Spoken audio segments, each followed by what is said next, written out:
राम राम।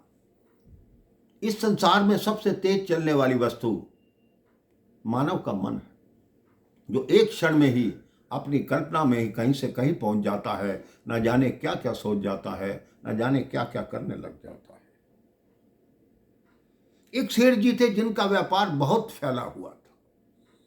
देश विदेश में उनका व्यापार था। धन की उनके पास कोई कमी नहीं थी। एक दिन व्यापार के सिलसिले में वो विदेश गए हुए थे। वहाँ उन्होंने देखा एक जगह तमाशा हो रहा है और भीड़ लगी हुई है, मेले का माहौल है। उस सेठ जी ने भीड़ में जाकर देखा, एक व्यक्ति के पास बोतल के अंदर एक जिन्न था। सेठ जी ने उस व्यक्ति से पूछा कि ये क्या है। उस व्यक्ति ने कहा, ये जिन्न है। आप जो काम 10 दिन में करेंगे, ये उस काम को 10 सेकंड में कर सकता है। सेठ जी ने कहा, ये कमाल की बात है, ये कैसे हो सकता है। उस व्यक्ति ने कहा, हो सकता है, मैं ये जिन्न आपको 1000 रुपये में दूंगा। सेठ ने कहा, मेरा व्यापार तो देश विदेश में फैला हुआ है, मैं हर जगह जा ही नहीं पाता, तो मैं 1000 रुपये में इसको खरीद लेता हूँ, ये मेरे सारे काम करता रहेगा। सेठ जी ने उस व्यक्ति को 1000 रुपया दिया और वो जिन्न वाली बोतल खरीद ली।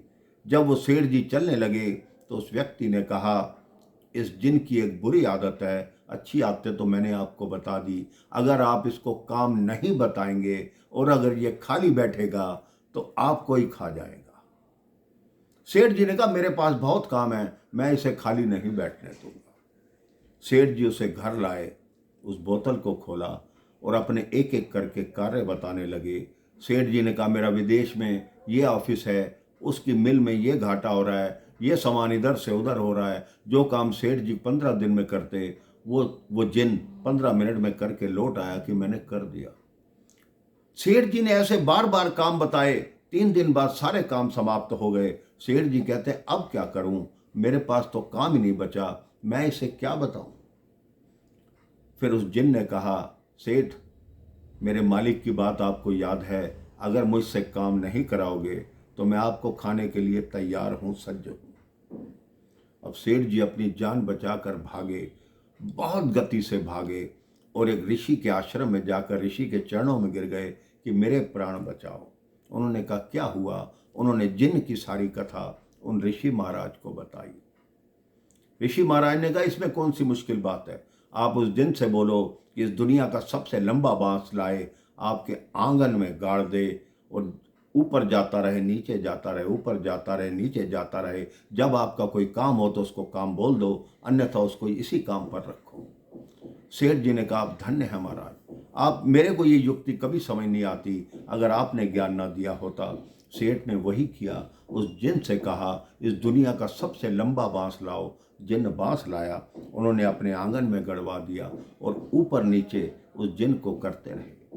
ये बात जिन्न की या उस सेठ की नहीं है मेरे भाई बहन। जो बांस है वो हमारी दृष्टि है और जो जिन्न है वो हमारा मन है।